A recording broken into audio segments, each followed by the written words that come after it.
क्या बीएसएनएल सचमुच अपने आप को अपग्रेड करके सारी कंपनियों की छुट्टी कर देगा? क्या अब सिर्फ देश में एक ही कंपनी का सिम कार्ड रह जाएगा? आखिर क्या मजबूरी आई कि सारी कंपनियां धड़ाधड़ अपने प्लान्स को इंक्रीज करने में लग गई? आखिरी और सबसे महत्वपूर्ण सवाल, क्या गवर्नमेंट बीएसएनएल को एक नए तरीके से पेश कर पाएगी या फिर सारी कंपनियां बाजी मार जाएंगी? जियो वर्सेस बीएसएनएल, आज इन दोनों कंपनियों का कंपटीशन इतना जोरों से चल रहा है कि पूछो मत। इसमें जियो को तो पता है कि उसके बहुत से यूजर अब जियो को छोड़कर बीएसएनएल में जा रहे हैं। पिछले कुछ दिनों में ये बात आग की तरह फैल गई है कि जियो को टक्कर अब बीएसएनएल ही देगा। लेकिन एक बात आप समझ लो कि क्या बीएसएनएल जियो को टक्कर दे सकता है? इसमें से बहुत सारे लोग यही सोच रहे होंगे, हाँ दे सकता है। लेकिन यह भी तो सच है कि अगर बीएसएनएल इतना ही पावरफुल था तो बाकी सारी टेलीकॉम कंपनियों से वो पीछे क्यों रह गया? जबकि एक समय ऐसा था कि बीएसएनएल की सिम कार्ड को निकलवाने के लिए भी सोर्सेस लगाने पड़ते थे। शायद आपको ये वाला सीरीज मालूम होगा। ये बीएसएनएल के नंबर होते थे जो 94 से शुरू होते थे। अगर किसी के पास इन 94 वाले नंबर से कॉल आ जाता था तो उसकी सिट्टी पिट्टी गुल हो जाती थी, क्योंकि इस सीरीज के नंबर को बड़े लोग या खासकर सरकारी अधिकारी यूज करते थे। लेकिन एक समय ऐसा आया कि सरकार को लगा कि अब बीएसएनएल कर्मचारियों का वेतन तक नहीं निकाल पा रही है, तो क्यों ना इसे बंद कर दिया जाए। क्योंकि बीएसएनएल के खराब सिग्नल और इसके सर्विस को सही तरीके से नहीं पेश किया गया, जिसका परिणाम ये हुआ कि लोग दूसरे सिम कार्ड की कंपनियों में जाने लगे, क्योंकि उनको अब इंटरनेट की थोड़ी बहुत स्पीड मिलने लगी थी जो बीएसएनएल के पास नहीं था। हालांकि उस समय अन्य कंपनियों के इंटरनेट भी उतने फास्ट नहीं थे, लेकिन ब्राउजिंग अच्छी तरह हो जाती थी।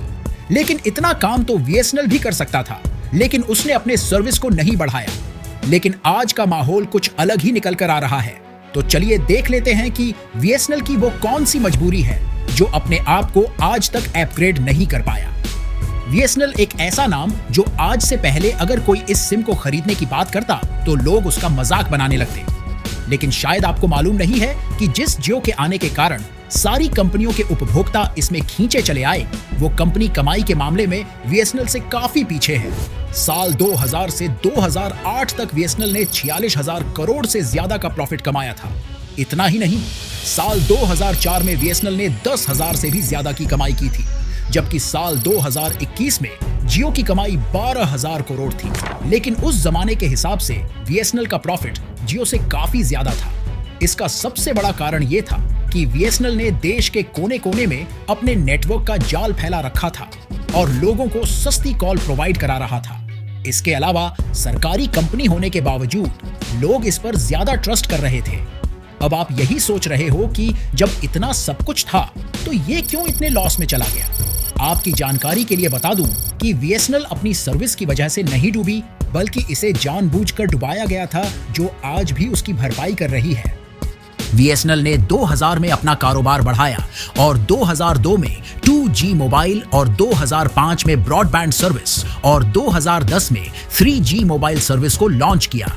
उस समय के टेलीकॉम मिनिस्टर दयानिधि मरण थे, जो बीएसएनएल के लगभग 300 से भी अधिक हाई स्पीड लाइन को अपने घर पर लगवा रखा था। इससे वो सन टीवी नेटवर्क के सिग्नल को अपलोड करने के लिए किया जाता था, क्योंकि सन टीवी नेटवर्क दयानिधि के भाई का ही था। जब सरकार को यह बात पता लगा तो उसने बीएसएनएल पर सीबीआई जांच लगा दी, जिससे दयानिधि मरण को इस्तीफा भी देना पड़ा और इनके साथ साथ कुछ सीनियर अधिकारियों का भी केस कोर्ट में चलने लगा। बीएसएनएल पहले की तरह अब स्वतंत्र नहीं था।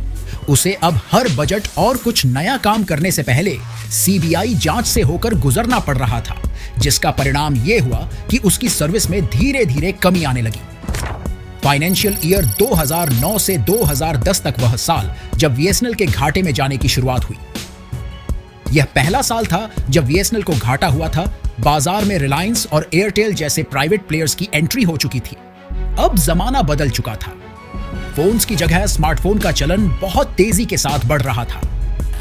बीएसएनएल पर जांच लग जाने की वजह से उसके बहुत सारे मोबाइल टावर की मरम्मत भी नहीं हो पा रही थी, जिसका फायदा अन्य मोबाइल नेटवर्क की कंपनियों को हुआ, क्योंकि वे जरूरत के हिसाब से अब वो लोगों के बीच अपने हाई स्पीड नेटवर्क को लेकर खड़ी थी।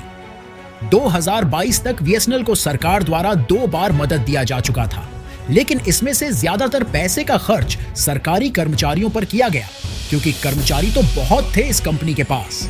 लेकिन बेकार जो भी रेवेन्यू बनता था वो इन कर्मचारियों के सैलरी को बांटने में काम आ जाता था।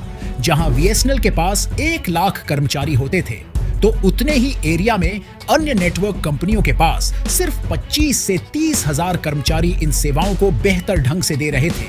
इसके अलावा साल 2012 में एंट्री होती है 4G की, जो एयरटेल ने लॉन्च किया था।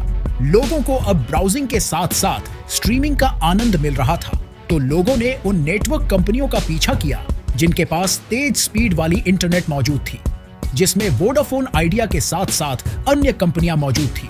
हालांकि 2018 में बीएसएनएल ने 4G तो लॉन्च किया, लेकिन अब बहुत देर हो चुकी थी। इस कंपनी के साथ वही हुआ जो आज नोकिया के साथ हुआ। इसने भी एंड्रॉयड स्मार्टफोन लॉन्च किया, लेकिन बहुत समय के बाद 2016 में जियो ने अपनी 4G सेवा शुरू किया। लेकिन इस समय वोडाफोन और एयरटेल के आगे वो फेल्ड ना हो, इसलिए जियो ने एक प्लान बनाया कि क्यों ना पहले लोगों को फ्री का इंटरनेट दिया जाए, और जब वो लोग पूरी तरह से हमारे सर्विस को उपयोग करने लगेंगे तो बाद में हम प्लान्स भी लगा देंगे। हालांकि जियो ने जैसे ही सोचा था वैसे ही हुआ। जियो के 1 साल वाले फ्री इंटरनेट को देखकर सारी कंपनियों के यूजर अब जियो की तरफ बढ़ते चले गए, और कुछ ही महीनों में करोड़ों यूजर से अन्य कंपनियों को तेज झटका लगा। लेकिन अन्य कंपनियों को पता था कि फ्री की सर्विस जियो ज्यादा दिन तक नहीं दे पाएगा। लेकिन 1 साल के ही भीतर जियो ने इन सारी कंपनियों का दिवाला निकाल दिया, जिसमें वोडाफोन आइडिया के साथ साथ अन्य कंपनियां अब डूबने के कगार पर आ गई, जिसकी वजह से ये सारी कंपनियां अपने प्लान्स को काफी ज्यादा सस्ता कर देती हैं। अगर होनेस्ट ओपिनियन की बात की जाए तो जियो के आने के बाद ही इंटरनेट इतना सस्ता हुआ, नहीं तो पहले पर डे जैसा कोई भी इंटरनेट प्लान नहीं था। 1 साल बाद जियो ने अपना प्लान्स लागू किया, लेकिन अन्य कंपनियों से सस्ता। जहां जियो के नेटवर्क नहीं पहुंचते थे, वहां एयरटेल और वोडाफोन के नेटवर्क अपना डेरा जमा चुके थे। अब सारी कंपनियों का खर्चा पानी चल रहा था। वहीं बीएसएनएल अपनी 4G की सेवा के साथ किसी एक शहर में ही सोता रहा और अपनी बर्बादी लिखता रहा। इधर जियो अपने नेटवर्क को और मजबूत करने के लिए लगातार कोशिश करता रहा, क्योंकि उसका मकसद था लोगों को बेहतर से बेहतर सेवा दी जाए, जिसके लिए उसे बहुत सारे पैसों की जरूरत थी, क्योंकि उसे स्पेक्ट्रम को अधिक भुगतान करना पड़ रहा था। स्पेक्ट्रम वो चीज होती है जो इंटरनेट को स्पीड देती है। ये सरकार के अधीन होती है और इनकी नीलामी होती है। नीलामी में जिस भी कंपनी की बोली सबसे ज्यादा होती है, उसे खास प्रकार की आवृत्ति रेंज की स्पीड प्रदान की जाती है। ये सेवा इंटरनेट की स्पीड और नेटवर्क को अच्छे तरीके से चलाती है। लोगों को अब फास्ट इंटरनेट और तेज नेटवर्क सिग्नल चाहिए, जिसके लिए कंपनियों को बहुत सारा पैसा लगाना पड़ता है, और इसी की वजह से इनके प्लान्स इंक्रीज हुए हैं। लेकिन पूरी दुनिया में भारत में आज भी सबसे ज्यादा 6ठे नंबर पर सस्ता इंटरनेट प्रोवाइड हो रहा है। प्लान्स को अगर पहले की तरह कंपेयर किया जाए तो सर्विस के लिहाज से आज भी ये सस्ते हैं। लेकिन अगर बीएसएनएल अपने आप को अपग्रेड कर लेता है तो इन कंपनियों को झटका लग सकता है। हालांकि पिछले रिकॉर्ड को देखते हुए इसके अपग्रेड होने के कोई भी चांस नहीं लग रहे हैं, क्योंकि सरकारी सर्विस और प्राइवेट सर्विस में बहुत ही ज्यादा अंतर होता है, चाहे वह कोई भी सेक्टर हो। अगर कोई कंपनी आपसे ज्यादा पैसा ले रही है तो वह सर्विस भी अच्छी क्वालिटी की प्रोवाइड करा रही है। फिलहाल सरकार की तरफ से बीएसएनएल को अभी भी पहले की तरह पेश किया जा रहा है, जिसे देखकर लगता नहीं कि ये अपग्रेड होगा।